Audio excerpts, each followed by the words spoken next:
Welcome to International Women's Day 2022. We love doing this every year, and International Men's Day as well, and any other sort of celebration that we can jump on because it's really important. And none so more than today because I want to celebrate you for watching, you everything you've been doing these past couple of years. It's been tough, but it's great to see you all out and about. I was at an International Women's Day event last night in person. I took my daughter along as well, which was great. So thanks Ashley King for that. It was great for Jess to see so many inspiring people with great stories and sharing some really heartfelt and powerful subject topics last night. Actually, neurodiversity, going through trauma, recovering from alcoholism, were some of the subjects that were spoken about. So I think from International Women's Day point of view, we do address lots of really important subjects. We're going to be doing that today with our guest. Again, I'd like to say thank you to everyone who's sharing this content. Please take the additional step today to share it. It helps us get into the eyes and ears of so many people who I think could benefit from this. The algorithms don't like us, okay? We don't put money behind, we don't promote, we don't take advertising. We're not one of the big kind of mainstream media. And I think that's good because solo casters, content creators, whatever you call ourselves, it's important to get the message out there and share what's going on in the world away from mainstream media. I won't get on my soapbox here, but I will give my thoughts to people out in Ukraine right now. I have a few people who I'm friends with on Facebook, for instance, who are sharing their own thoughts and their families' stories, which is great. So I think we all need to keep sharing real content because the mainstream media does not like this kind of stuff. I'll get off my soapbox now because it is tough as content creators. We know we need your help. We need you to support us. So please click the share button. Let me know if you are here. It's great for us to see you popping in. There's our Michelle there. Michelle, thanks so much for joining us. I believe you've got COVID or the children have COVID. Let me know in the comments how you are. Because I think you mentioned as well, your husband Kieran might know Kerrie, or Kerrie might know Kieran quite well. He might have helped. So let me know. There's our Carly there as well. Carly had to be here supporting Kerrie as well. And morning, Andrew. Thanks for joining us. I think you're on Facebook as well. Let me know where you're at. Drop a link to your website if you want. Give yourself a bit of love, a bit of promotion. Go for it. That's what we're here for, to support you. Morning, Nick. Thanks for joining us again from Facebook. So click share, get this out there. Give us some love as well. I don't think we've got any loves yet. So you give us some love for our guest, which I'm going to bring in right now. So today's guest has worked in the field of autism for 18 years and has recently gained her Master's of Education in Autism. She's passionate about elevating the voices and learning from autistic people. She's also the author of her first book, The Infinite Journey, which outlines her journey working in the field of autism. So welcome to the industry angel, Kerrie Highcock. Good morning, Ian. Thanks for having me. Lovely to see you. No, but then there's our Michelle there. Kerrie and Kieran Rose are fab friends, and she really helped him when he started the Autistic Advocate. And Kieran and 3 kids have COVID. Thanks, I'm immune. So Kerrie, you must know Kieran well. Oh, very well. Very good friends. I'm with Michelle as well, so it's lovely to see you here. Yeah, me and Kieran do a lot of work together. He's incredible. I'll give a shout out for his page, The Autistic Advocate. Go and follow him if you want to know anything about autistic experience. So yeah, and Michelle as well. Michelle is absolutely lovely. And of course, the children. So let's give him a little bit of a plug. Is that a blog that Kieran writes? Oh, he does everything, Ian. So he does blogs, podcasts, live speaking.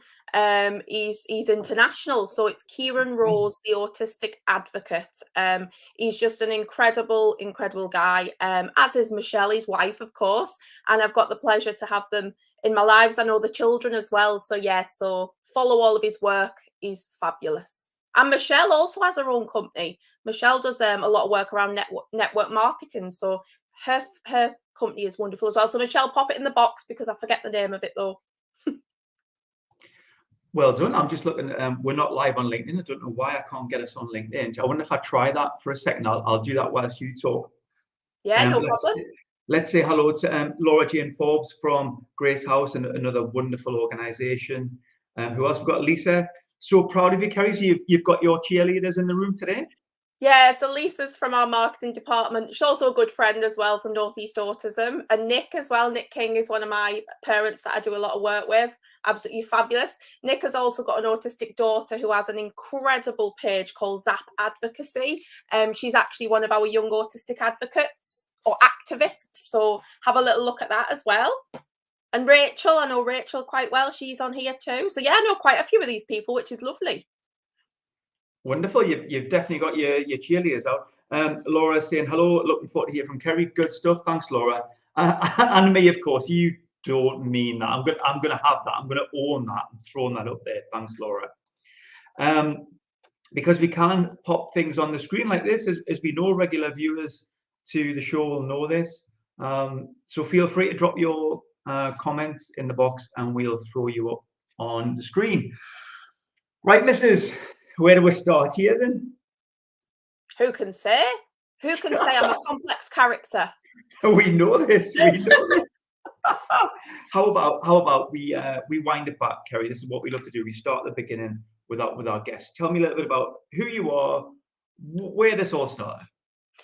Yeah, so I am originally from St Helens. As you might have picked up by now, I have a very unusual accent. I've lived in the Northeast for 14, 15 years now, so I've got a very strange Northeast, Northwestern slang going on.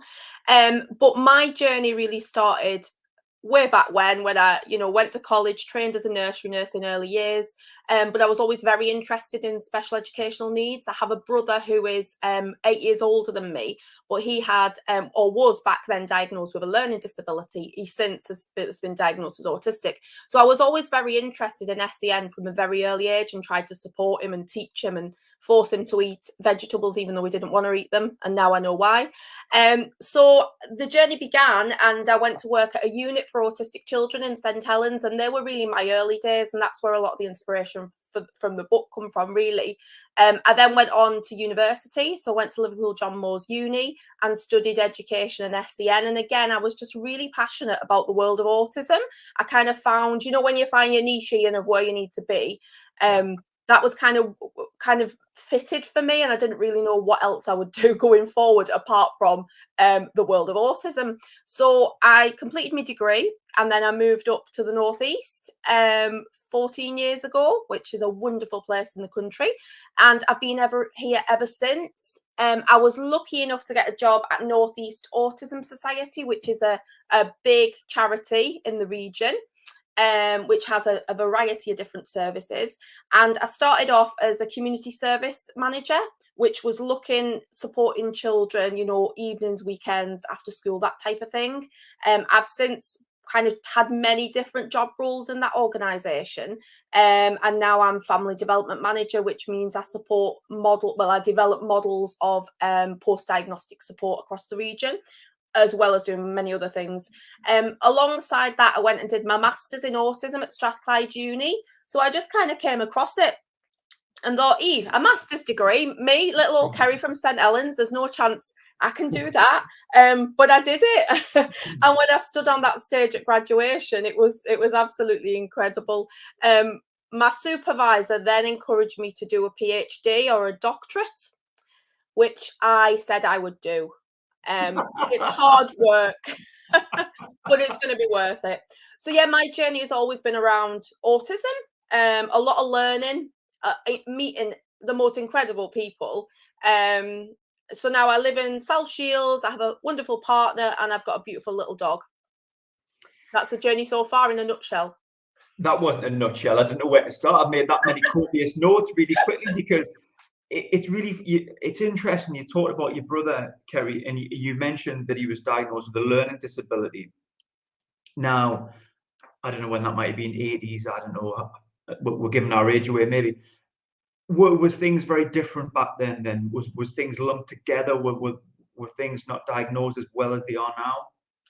Well, no, they weren't diagnosed well at all, because actually he's recently, at 48 years old, been diagnosed as autistic and not having a learning disability. So that's the interesting thing. Actually, his original diagnosis doesn't actually meet the criteria now, all those years on. Things were very different, very different. I think a lot of, stigma, marginalization, life was really, really hard for him. And he won't mind me saying this, I've consent to share all of his stories. And I think we've moved on, Ian, but I don't think we've moved on enough at all.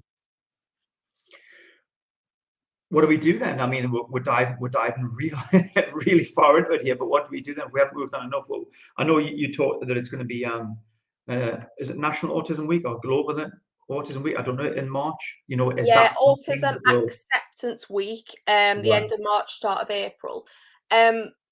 Basically, Ian, we need to do better.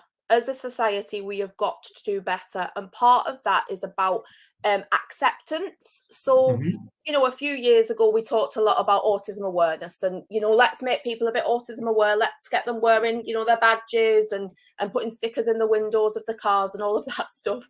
But actually, it's quite passive to be aware. You're not actually doing anything.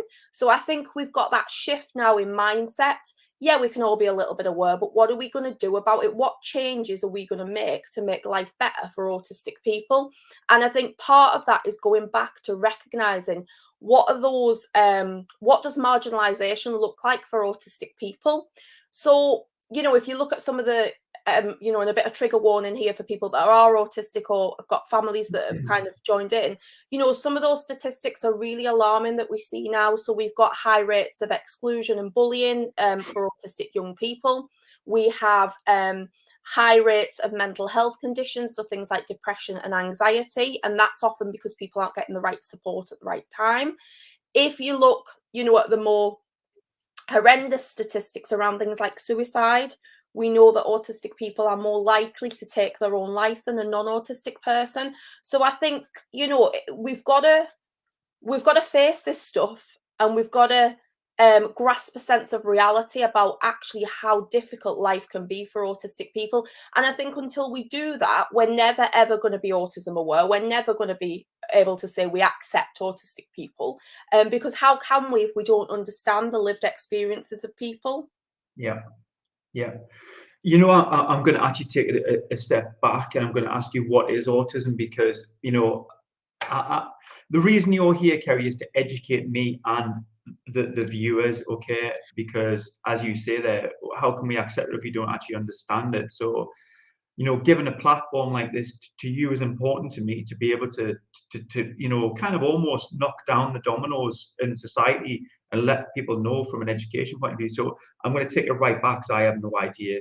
What is autism? Let's take it right back to the start. So, what a question! What a question! But sorry.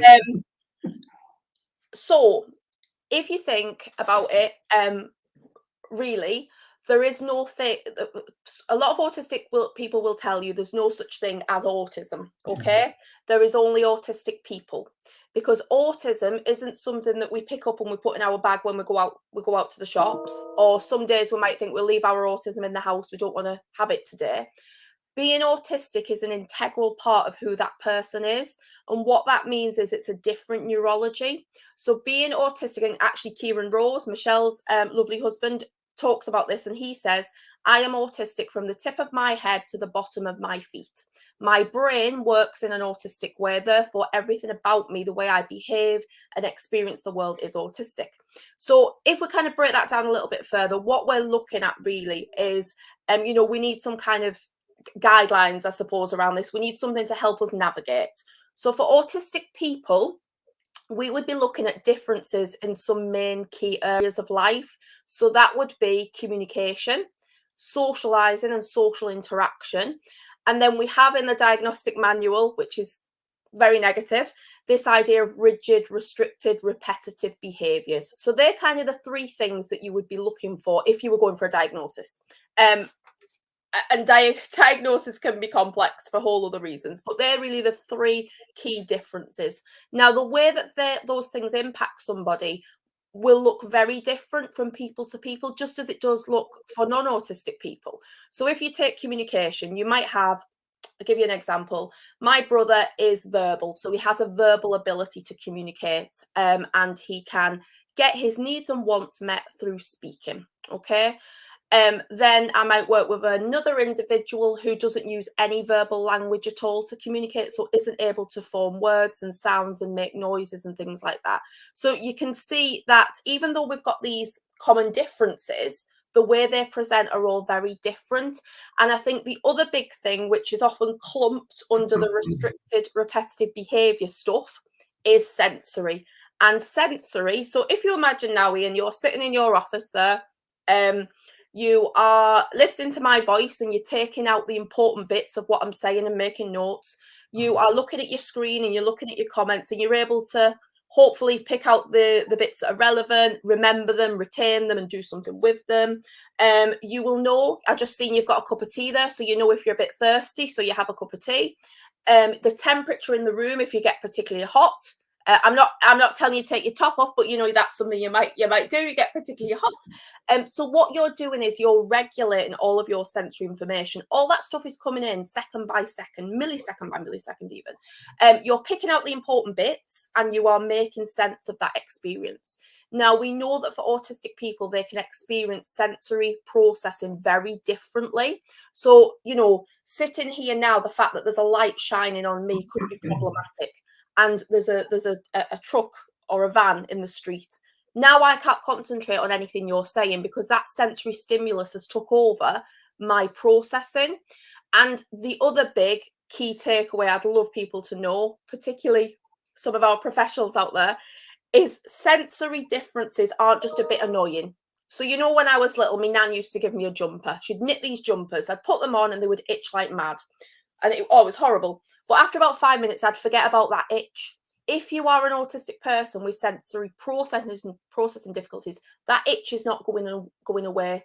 And they're not going to focus on the day ahead because all they can feel is that itch. Now, in some instances, that can be presented as pain. So when that person is saying to us in a busy classroom, I don't want to wear my blazer, miss, because it's hurting me, we need to validate that experience because that blazer probably is hurting that young person. So sensory differences are really, really key. And the other side of that is if you think about sensory overload. So for me, imagine Metro Centre Christmas Eve. Have you ever been here on Christmas Eve? Unfortunately, yes.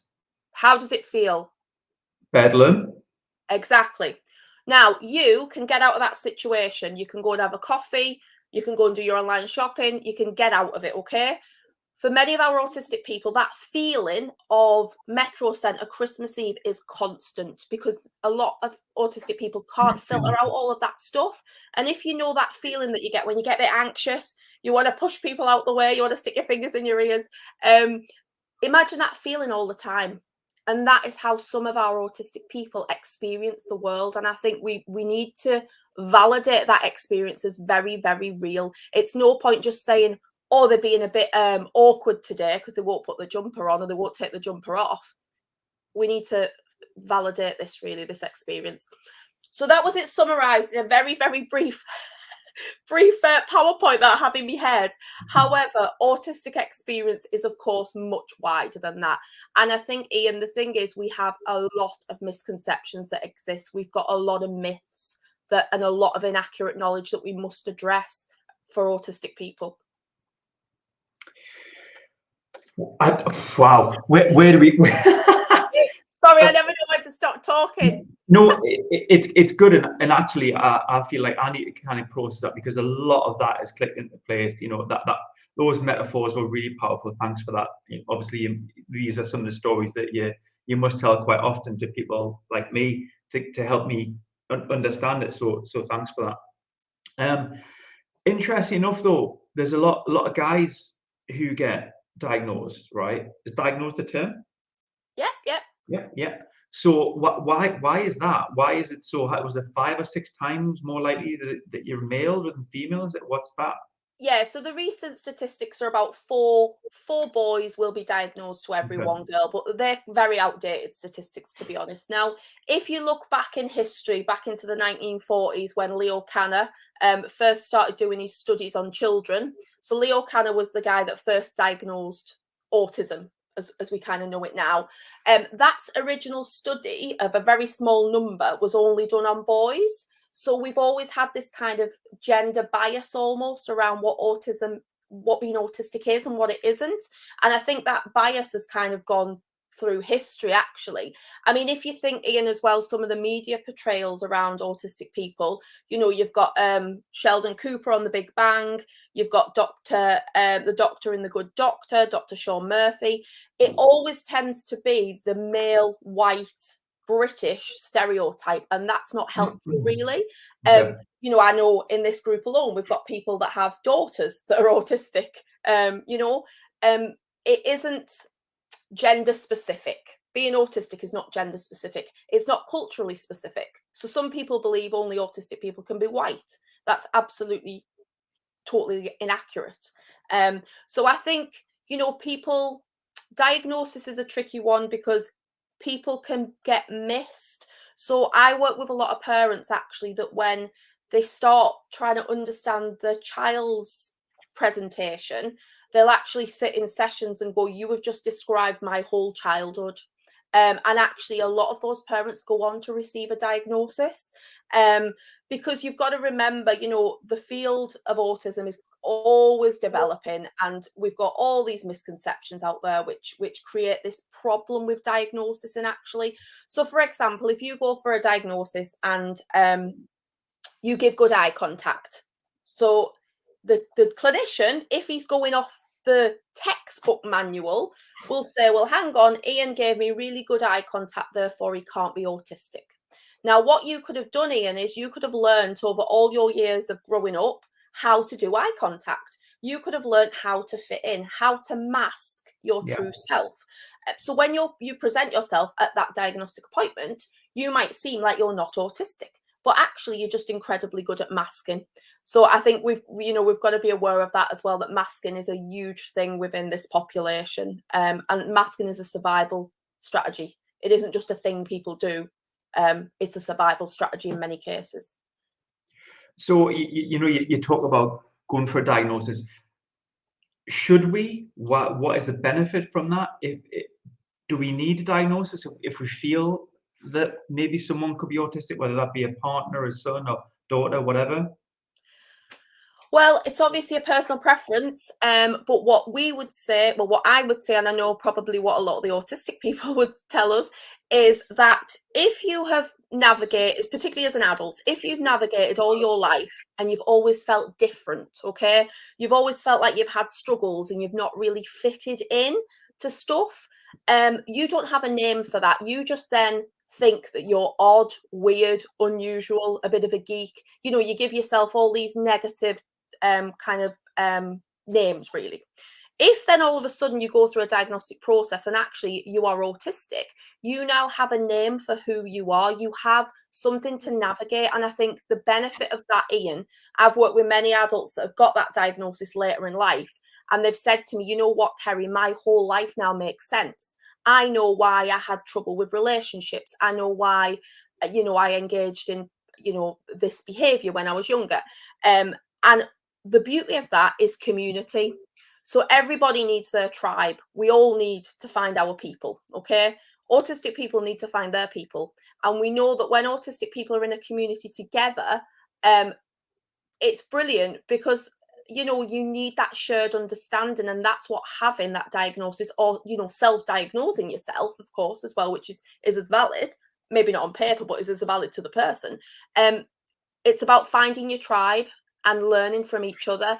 And, there's an incredible autistic community. If I don't know if you're on Twitter, but have a look on there. There's tons of lovely stories where people are brought together. And, what a lot of our autistic adults are doing, they're fighting a civil rights movement here. They're fighting for the right to be accepted in a society that's been created really for non-autistic people. And you need people to do that with. I'm really glad you rose that point, and our Claire there's done the same. I mean, the International Women's Day theme for this year is break the bias, and that was one of the reasons why I wanted you to jump on and help us with that. So, you know, us as leaders, for instance, in business, then what can we do? What should we be doing? Do we need to educate ourselves, or if there's an employee that has a diagnosis, do we need to know? Do we not need to know? I'm open to this. Okay, so recent study 2021 shows that 1 in 5 autistic people are in employment. Okay, that's a problem. So we're missing some incredible skills for a start off, but we're also marginalizing a hell of a lot of people. So for business leaders, what I would say is, first of all, we need to, you know, exactly what you're doing today, Ian. You went right back and said, actually, we can talk about acceptance, but I'm not there. I need to understand the basic stuff. So understand the basic stuff, but understand from autistic experience. So I bring you today what I know. You know, I've done a master's, I'm doing my doctorate, but the way that I learn best is listening to autistic experience. And I take that and I process it, and then I present it on platforms like this. Okay, so I'm kind of that conduit, I suppose, in between autistic people that maybe don't have a voice. So I think that's the first thing, is learn, immerse yourself in autistic culture, read, listen to the podcast, listen to the challenges that people genuinely face on a day-to-day basis. And then I think when it comes to, you know, the practical side of running businesses, do your employees feel comfortable to disclose that they're autistic? Because I've got some people who say to me, Kerrie, I would never tell my employer that I'm autistic, because I think then there would be a stigma attached to that, and there'd be a label attached to it. So I think we've got to create workspaces where people feel comfortable to disclose. I think that's a really important point. And then the next thing would be looking at reasonable adjustments. You know, this is a bit of a word that gets bandied about quite a lot. We must make reasonable adjustments. And sometimes people just write it down and they never really act on it. So what reasonable adjustments mean is basically, how can you accommodate the environment to make it better for people?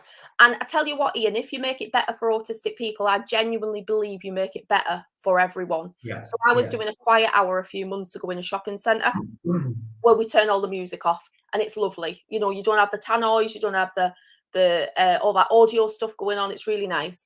And there was an older gentleman that came up to me who wasn't autistic, and he said, "What's all this about?" He said, "This is absolutely brilliant." I said, "Oh, it's generally for autistic people or those that need a quieter environment." And he said, "This is great. I wish it was like this every week, and I would come out and do my shopping." So those reasonable adjustments is about acceptance. It's about doing. What can you do to make life easier? Is that giving a child in a classroom a woggle cushion? So a woggle cushion is basically a cushion that woggles about when you move on it. Now, if you've got a child that can't sit still like me, I move about a lot in my spinny chair. If you're telling them, sit still, look at me, and they can't move, they're going to get stressed out. So let's give them a woggle cushion. If you have somebody who has handwriting difficulties and can't use a pencil, why can't we give them a pen? And I'm not even going to get started on that, because there's these things in schools now called pen licenses, where you need to work so hard to earn the right to use a pen.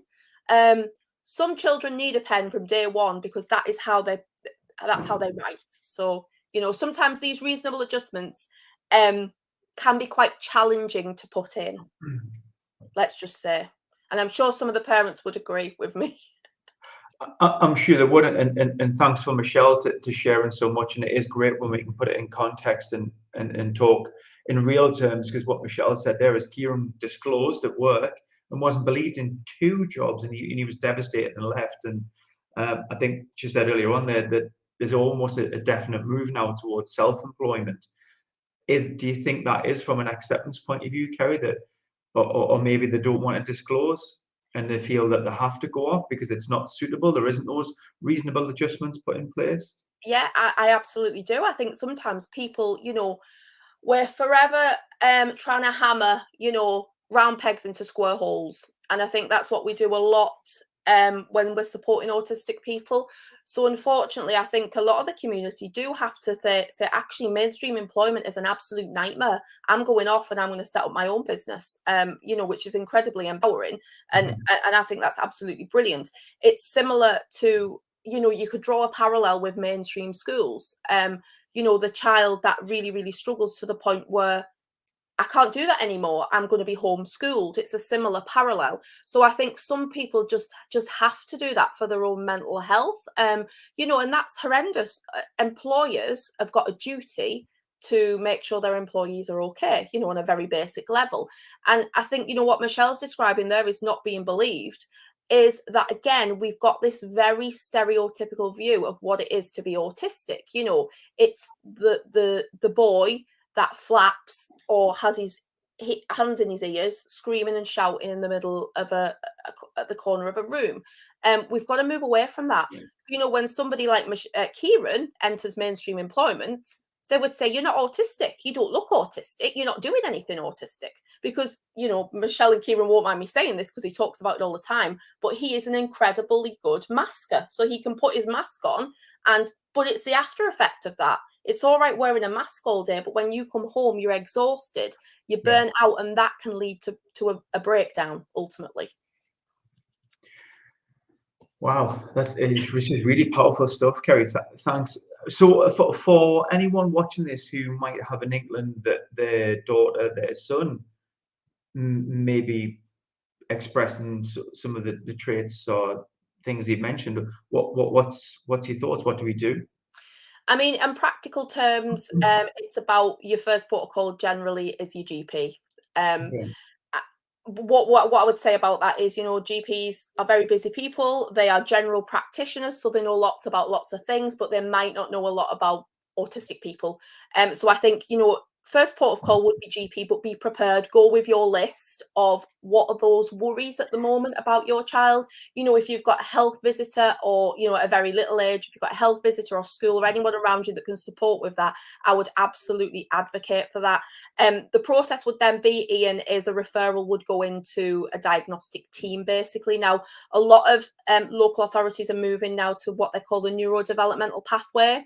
So that means that when that child goes through that process of diagnosis, they actually look at you know, potentially autism and ADHD as well. Because what we found was happening is autistic children were going down the autism pathway, and then a few years later having to restart the process again for maybe an ADHD diagnosis. So some authorities will now do the two combined, which I think is very beneficial. So yeah, I think, you know, I think I'd say to parents as well, trust your gut instincts, because sometimes you will go to a professional for advice, and, you know, we have some incredible professionals that work in the field, but they may not be as knowledgeable about autism, and because they're a professional, we automatically think they'll know best. You know, they work in this area, they might not. So I think it's about trusting your gut instinct. As part of your master's, Kerrie, and I'm sure as part of your doctorate as well, you'll be doing research, you'll be pulling white papers, you're getting sources, you're interrogating. And what about the stats then from people who are maybe undiagnosed but have? Is there anything out there where? Yeah, there will be. I couldn't give you the specific statistic, but there is a lot. There is a lot. Okay, so you know, many years ago, the diagnostic rate was 1 in 100. So this was a study that was pushed out a very long time ago, and hasn't really been looked at since. So 1 in 100 people will be autistic. That's what it says on paper. We now know that actually that statistic has gone to 1 in 57 children. So that didn't look at adults, this study, it just looks at children. But that's a massive shift if you think from 1 in 100 to 1 in 57. That's quite a big movement. But you will have a lot of undiagnosed children in there as well. And equally, you'll have a lot of undiagnosed adults that might choose to self-diagnose themselves. So they may, you know, have almost given themselves that diagnosis without getting it written on paper, really. You know, and that's absolutely a personal preference and should be as valid as what we see written on paper. So are we diagnosing better, or something changing? And I don't want to create a huge conspiracy theory, but you know, you did talk about diet earlier on there with your brother trying to get him to eat vegetables and stuff. Has something changed in society to make this more prevalent, or are we just uncovering what was already there but better than? Yeah, I think we're getting better at diagnosing. Okay. I think, yeah. And you know, we're becoming more aware through the media portrayal, and you know, 20 years ago, if we spoke about autism, genuinely people might never have heard of it, but I think we're becoming much more aware of that now, and that is having an impact maybe on diagnostic rates, because obviously if you were an adult 20 years ago and you were kind of thinking, I'm a bit different, I don't know what's, you know, what this is, you might not have had the language for it, so you might not have known of autism. Okay, but now you can actually think, actually, I potentially am autistic, and then people will go through that diagnostic process. Yeah. I've just asked anybody if they want to ask you any questions whilst we've got you here. I must show this though. Look at our Michelle there. Kieran knew I was the one because I was the only person who had ever touched him and it didn't burn. Yeah. What a love story. But that's it, isn't it? And that's the reality. You know, and I know Kieran and Michelle incredibly well. And, you know, people don't get it. It's really hard to understand that statement, isn't it? If you have no kind of no understanding of it. You know, some people might look at that and go, what on earth? What burn? For Kieran, he will have experienced physical touch potentially as a burning feeling. You know, that's very real, and we must validate these experiences. It's no longer acceptable to just say, oh, well, they'll just get on with it. You know, it's just not acceptable, Ian, and we've got a duty, and that's what acceptance is all about, really. But everybody needs to get behind it. Yeah, and I think that's why I wanted to do this today, Kerrie. And I'm really interested from a leadership point of view is I would hope that someone could disclose and that we could put those reasonable adjustments, I think the term was, in place. And it's almost upsetting to feel that people might hide their true selves and mask, as you've said there, day to day at work, where we spend the majority of our lives. Do you think, I mean, again, I don't know if you have any stats, but do you think that is a thing where we've got so many people in work hiding? Oh, wow. Yes. Okay. Absolutely. And, you know, children. So if you go back, children start to mask at a very early age, and it becomes then a survival strategy that person engages in. That then follows that person through to adulthood, and then not masking anymore is incredibly difficult. It's not like it's something you can just switch off and not mask anymore. So yes, it is a big issue for both children and adults.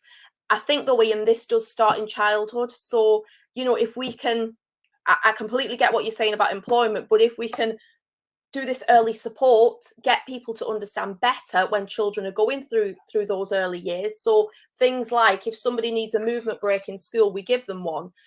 We don't use, you know, there are some incredibly harming programs out there. So there's ABA therapy, for example, applied behavior analysis, which is a program where we demand eye contact. We get the child to look at us, we force it. Now, for an autistic child, that could be incredibly terrifying and painful.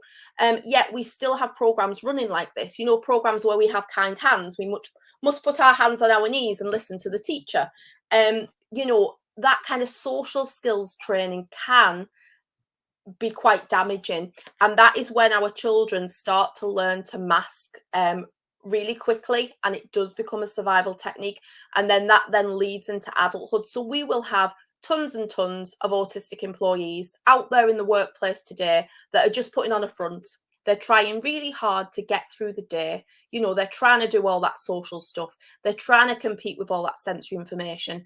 People are giving them tons of information to remember, you know, in their working memory, and they're struggling to do that. Now, without those reasonable adjustments, people are always going to be masking. People are never going to feel like they can be themselves, you know? And it's, you know, the other big thing is the cure culture. So there still exists a cure culture around autistic people. So in, you know, there's a school over in the States where they were still using electric shock treatments on children, you know, and if autistic children did any flapping or spinning or anything that was deemed autistic, we would give them a little electric shock. You know, there was a ban. It went to the government, and there was a ban put in for that, and the ban got overruled. They continued to use it as a type of behavior modification. There is portions going around the internet where you can give your child an enema, but what you're giving them is bleach, and the idea is that you bleach the autism out of the child's body. So I think, you know, with acceptance, we have got to be aware that there is some horrendous stuff exists out there, and there are still some people or some communities actually that are, you know, actively trying to find that magic pill to cure autistic people. And that's terrifying. Imagine if you lived in a world like that, Ian, where, you know, every day you were fighting for your right to be who you are. Yeah. Yeah. You know. Yeah, you know, I thought about my daughter there for a moment when you were chatting about masking in school. I mean, I don't mind sharing this. I had a tough time this morning before I left for work. Anxiety was massive for Jess this morning. I had her at a great International Women's Day event last night. Heard from some really inspirational speakers. She was bouncing when she got home. She gave us a big hug, which is rare for a 13-year-old, right? And then this morning, very anxious. She has a pass to leave the class if she needs it, but she doesn't want to use it because when she does, it's all eyes on her. And she doesn't understand some of the subject matter she's learning, but she can't put her hand up because it's all eyes on her. And obviously, you know, I'm not going too far in the pandemic, but you know, our children have suffered massively over this last couple of years, and trying to get them back is proven tough for me, parents, school governors, everybody who's supporting our children. So it's almost like I've had a little inkling into the life of autism through, and I don't mean to do autism a disservice, but do you know what I mean? Yeah, no, I get that. And you know what you're talking about there with your daughter, we talk a lot about energy accounting. So it might be that last night, you know, the energy got drained. She had an amazing time at the event, but actually it was really hard work. You know, when you've got to put it's like, imagine going to a social event you really don't want to go to. So, you know, you're going home on a Friday night, you're going to watch Netflix and have a glass of wine and chill out, and somebody rings and says, actually, come over, we're going to have a big family event, and you think, oh, I've got to put me, you know, you put your mask on and you do your smiling, you do your eye contact, you do your jokes and you laugh, even though you feel absolutely exhausted. So, you know, in that instance, we talk about this energy accounting. What is it that drains your battery throughout the day? And for autistic people, that could be too much sensory stimulus, being forced to communicate when they're finding it difficult, having to do that ton of work, even though it's too hard for them. All of that drains the battery. And then what we need to do is find ways to charge that battery. Now, that might look unusual to a non-autistic person, but it makes complete sense to that individual. So that might be spinning, jumping, twiddling a pen, doodling, running up and down the stairs, whatever it is that works to recharge that individual's battery is what needs to happen, as long as, of course, it's not risky and hurting them. And I think that's the bit that sometimes professionals don't understand, that, you know, just because it doesn't make sense to you does not mean it's not valid, you know. It's a really good point. Our Jess draws. She loves to sit and draw. Whereas, you know, I feel it's great that she's not on an iPad or on a phone or on TikTok or something. But actually, you're right, it is her doing something for her, which will, you know, recharge her, if you like. So Exactly. I mean, people, you know, Nick actually will know this. I think she might relate to it. But my thing is stationery shops. I absolutely love stationery. If you've seen my office, I've got notebooks for every different occasion of my life. So get me in Paper Chase, and I'll stand there all day looking at paper. And people go, "It's just paper, Kerrie. What are you?" But it's my thing. It's just like total, you know, chill out with the stationery. It's what makes sense to you as a person. Yeah, thanks for raising that point, Michelle, there about, you know, home education. There's a lot more people going down that route, and if that's the route, then great. We've got a question here from our George here. Hi, Kerrie. What would you say is the biggest challenge faced by people who have autism or are undergoing a diagnosis? I think the biggest challenge is lack of, I think it's a societal thing that's the biggest challenge actually, and that's around lack of understanding. But not just lack of understanding. When people do try to learn about autism, they're often presented with a lot of inaccurate information, a lot of misconceptions. So I think that is very challenging for an autistic person or for somebody who is going through diagnosis, because then people have the wrong information about who you are. And then you get things like what Kieran got, which is you don't look autistic, you can't be autistic. I also think, Ian, there's a big challenge in itself in diagnostic processes. So they tend to be quite long. For an autistic person, they can be incredibly tiring because you've got to sit and answer tons of questions and do loads of tests. The waiting times for some of those diagnostic appointments is very long, particularly with COVID. We've seen an increase. But I have to say, even before COVID, we still had very long diagnostic waiting times. So I think, I think there's lots of challenges. And I think, we talk about acceptance a lot, and we must, but we've got to acknowledge the challenges, because life is challenging for autistic people. But a lot of that is because of societal stuff that goes on around the autistic person. So I hope that answered your question. Yeah, thanks for that, Kerrie. Claire rose a really good point here. I think that potentially having your child labelled is a huge problem still. So seeking diagnosis is often a last resort. What's your thoughts on that, Kerrie?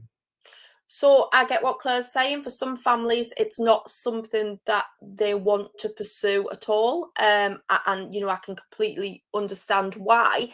And I think it's because, again, this inaccurate knowledge. So a lot of people still think that autistic kids are just naughty kids.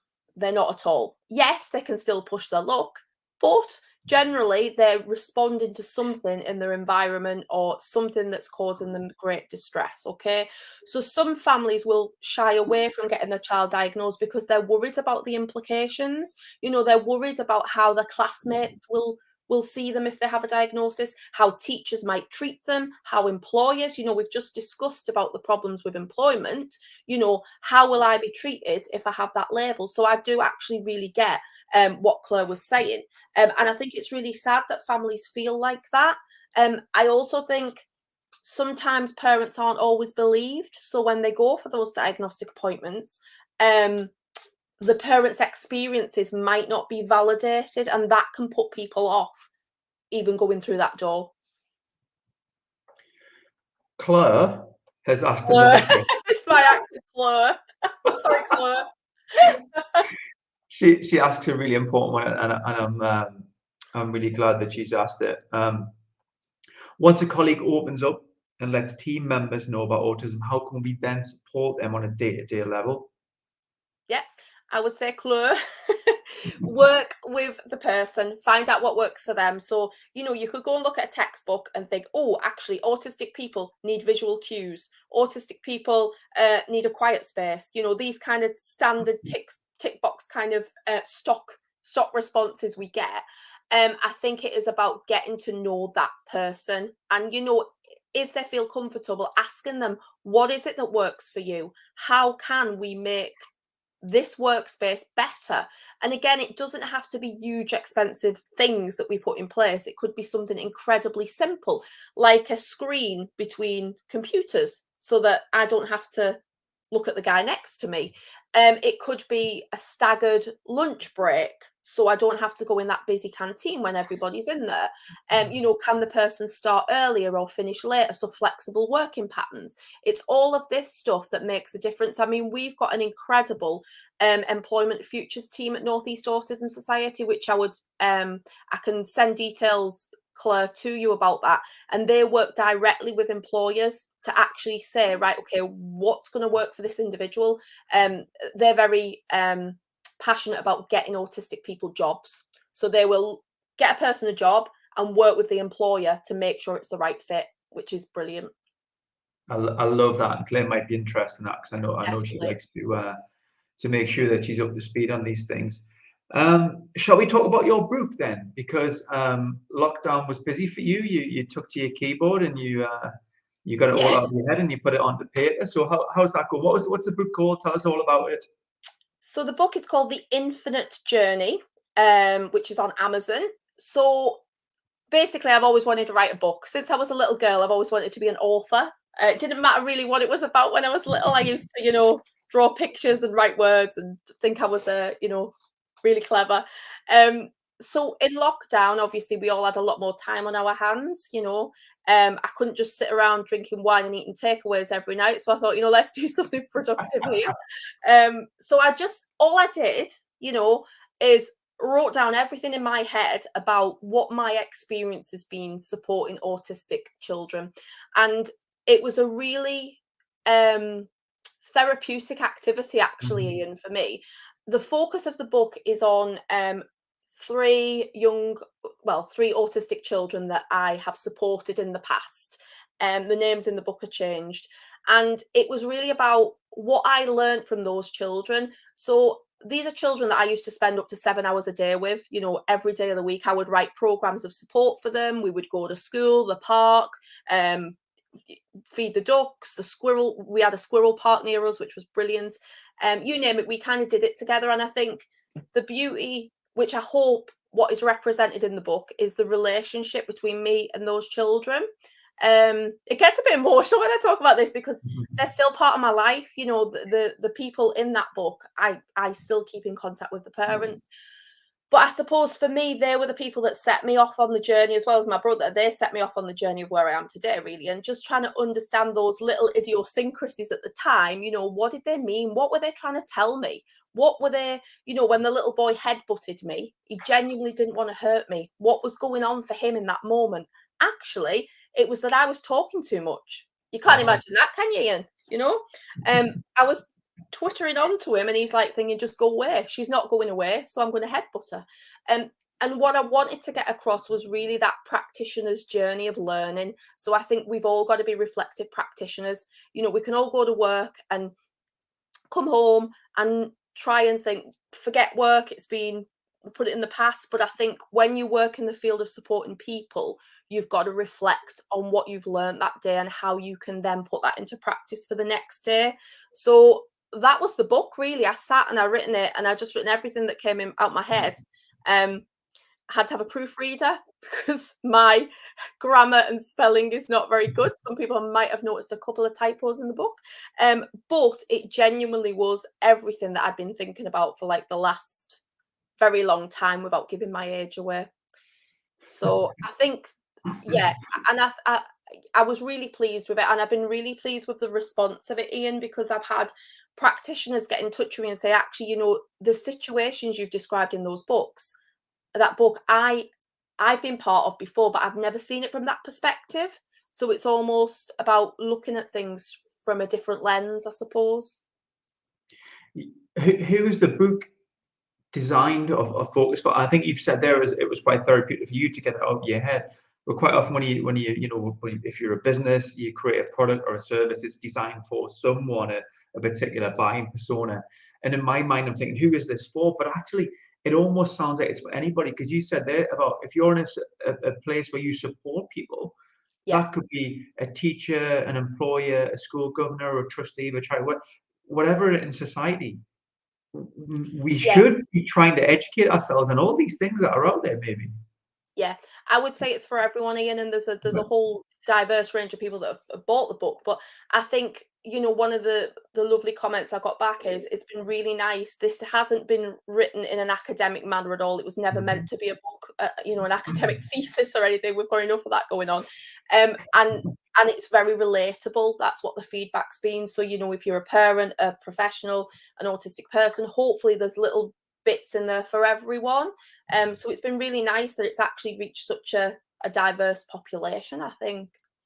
Yeah, definitely. And you can get it on Amazon. Do you want to put some plugs out? You know, where can we get it? Can someone put a link in the comments for I think for Michelle could probably put a link in. So it's The Infinite Journey and it's on Amazon. So I don't know how to do links, and I'm not touching this screen because something might happen and I might disappear.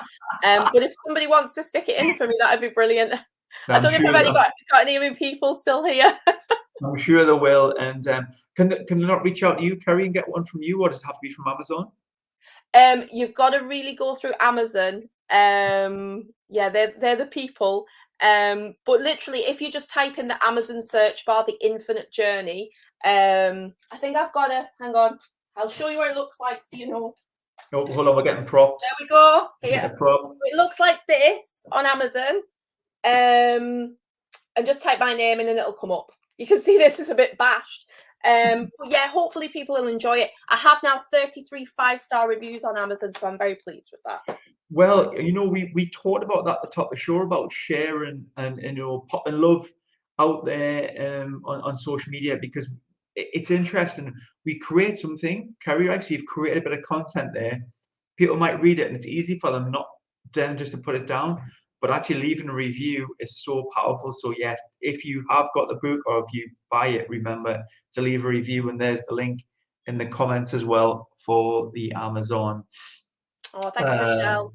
link. Yeah, wonderful. So leave a review and click share on this, get Kerrie's word out, because I do think it's important for us all to get up to speed on these things. And thanks for Claire for chipping in there from RTC, because she is someone who wants to learn more about some of these stories. Sorry, I'm looking at our comments here. There's our George popping it in as well. Thanks for Thanks, George. Right, missus, anything else before we go? Yeah, just before we go, obviously Autism Acceptance Week is coming up. I mean, it should be Autism Acceptance Day every day, but 1 week of the year, we really, from North East Autism Society, we push tons of content out. So what I would just recommend people do is follow the campaign. Michelle, could you put NEAS's website in, if you don't mind, if that's okay? We are going to be having a conference as well this year, which you can find on the website. I've got this written down, actually. So on the 28th of April, we're having our second Autism Acceptance Conference, which is incredible. Last year we did the first one. The co-host is the lovely Kieran Rose with myself. We do a bit of Ant and Deck presenting, which is lovely. And all the speakers are autistic again this year. So it's an incredible event. There's a £10 charge this year, but hopefully it'll be worth it. We also have between the 28th of March and the 3rd of April, we are going to be lighting up landmarks around the Northeast gold. So Harrington Park, the bridges will all be going gold. If you have any teachers in the room, we also have a teacher's toolkit that we want to send out to schools to get our little ones and big ones a little bit more educated. And we have our annual walk for acceptance on the 22nd of April in Harrington Park. So if you just go on the website, everything will be on there. Well, I'm guessing your brooch here is yes gold? This is, you can order these on the website as well. So this is the infinity loop, which is the sign for autistic acceptance as well. So you can have a look at that. So it's a tenner to put your bum on the seat, right? But why can we not charge them 20, Kerrie, and they get a free book? Oh, hey, that's a good idea, isn't it? I like that. Right. Get onto the marketing fork. Might still be on here. I'll mention that. Well, listen, thank you so much. I know you've got to get off. You've got a meeting after this, but you've done 57 minutes. I bet that went like a flash, did it? Wow. Yeah, I could keep talking. It was great, wasn't it? Yeah. Just like being down the brewery with me in the down the pub, exactly. Yeah, and thanks everyone for the comments as well. We've got some lovely comments, which is nice. Always you good. have. Everyone has absolutely loved this. You've got a lot of love going on, my friend. So well done, and thanks for everything you do in this particular field. You're an absolute rock star. I mean, putting your cap in the ring to do your doctorate as well. You're a legend. So there's our man there. Look, there's your favorite beer supplier. Oh, there's Chris. Hi, Chris. You're right. So he did tune in. He was saying yesterday he wasn't going to tune in, but he has. That's good. I'm surprised he hasn't put one more than two brew in the comments as a little. Yeah, I'm surprised he's not advertising his dog biscuits. Oh yes, of course. Yes. Which is the other venture. Yes, indeed. Right, there you go. I'm gonna let Andrew have the final word. We need more people like you, Kerrie. Oh, thank you, Andrew. That's really touching. Thank you. Thanks for joining us, Finley, as well. Right, you get yourself away then on your next appointment. I will. Well, thank you for having me, Ian. That's lovely, and hopefully we'll catch up soon. Okay, cheers, Kerrie. See you later. Bye. There you go. There's our Kerrie, International Women's Day 2022 speaker for us today. Wow, what a really powerful session that was. I learned so much, and I think it's really important for us to take time out of our day like this and upskill ourselves, but also pass that message on. Share this podcast as well to others who could maybe I don't know, take something from that. I think like, as I said earlier on, I think we all could do with just upskilling ourselves and learning about these things. So thank you so much for watching. Thanks everyone for chipping in today. I know you've supported us a lot. It really means a lot. So enjoy the rest of your day. We'll probably be going live next week as well, so hopefully you'll join us there. So thanks for watching, and make it a great International Women's Day 2022.